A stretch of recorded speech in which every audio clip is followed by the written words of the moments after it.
Lección 14. Toro crojo animales mamíferos domésticos. Hodronire kianduaga nune gui. Aquí tenemos los siguientes animales domésticos. Hodronire nune gui. Modó, caballo, nugro, perro, mudu, puerco, minchi, gato.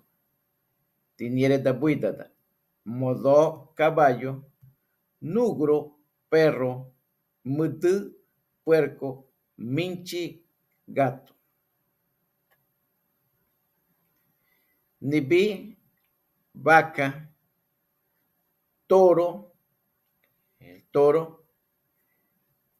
También, para ser más específico, se dice nibi muere para indicar la vaca y nibi nida, toro. Es decir, hay algunos lugares en el área comarcal que dicen nibi nida para referirse al toro. Mula, asimismo, mula, como en el idioma español. De igual manera, chivo, también chivo en overe. Aquí le presento algunas oraciones. Nibi miocuete o nibi migocuete. La vaca come hierba.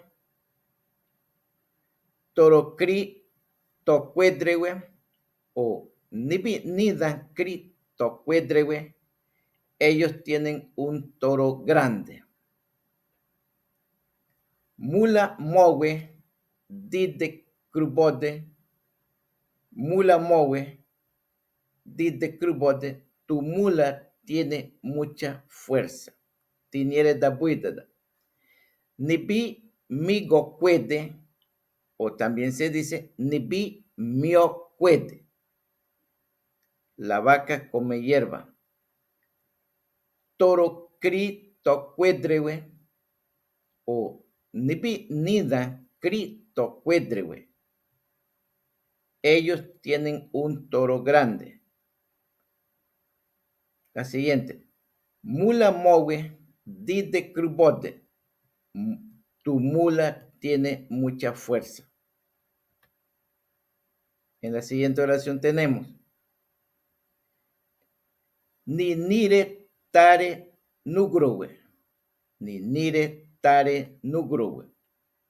Los perros aman a los seres humanos. Siguiente. Minchi kimi crubote. Minchi kimi crubote. Los gatos duermen mucho. Chivo nuen cribodoquin. Chivo nuen cribodoquin. Los chivos trepan árboles. Atuaida, nos vemos. Espero que les sea útil en su aprendizaje del idioma Ngobere.